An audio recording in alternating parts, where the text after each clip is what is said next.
Welcome to আর রান্নাঘর। বন্ধুরা, আজকের রেসিপি একদম বিয়ের বাড়ির স্টাইলে বা অনুষ্ঠান বাড়ির স্টাইলে আনারসের চাটনি। এই আনারসের চাটনি করা এত সহজ, না দেখলে বিশ্বাস করবেন না। কারণ আমরা ভাবি যে আনারসের চাটনি খুব কঠিন কাজ, কিন্তু আমার মনে হয় সবথেকে সহজ কাজ হলো এই আনারসের চাটনি।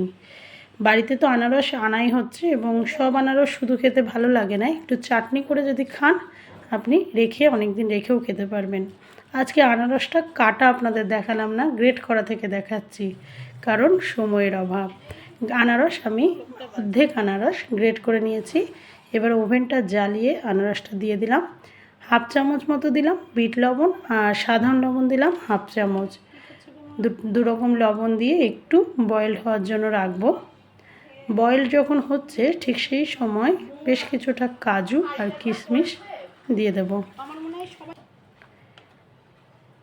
নাড়াচাড়া করে নিই। এরপর একদম যখন বয়েল হয়ে গেল, কারণ বয়েল করতে তো বেশি সময় লাগবে না, গ্রেট করা আনারস, প্রয়োজন মতো চিনি দেবেন। আপনারা যেমন মিষ্টি পছন্দ করেন একটু টেস্ট করে সেই রকম চিনি দেবেন। ব্যাস, আর কোনো উপকরণ এই আনারসের চাটনিতে লাগবে না।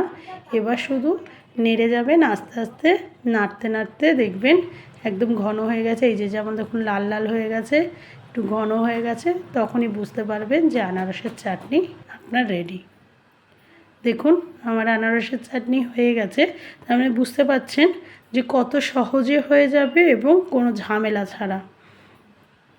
আপনারাও এইভাবে বাড়িতে আনারসের চাটনি করে দেখতে পারেন, খুব সহজে হয়ে যায়। দেখুন সার্ভ করে দিলাম, এবং সার্ভ করার সময় যদি বাড়িতে চেরি বা বেদানা কোনো একটা থাকে তাহলে সেটা দিয়ে সার্ভ করবেন।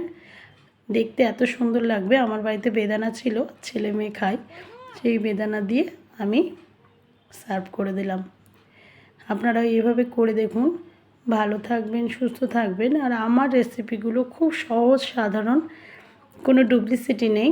যদি আপনাদের পছন্দ হয় তাহলে প্লিজ অন্যদের সাথে শেয়ার করবেন, এবং আমার চ্যানেলটা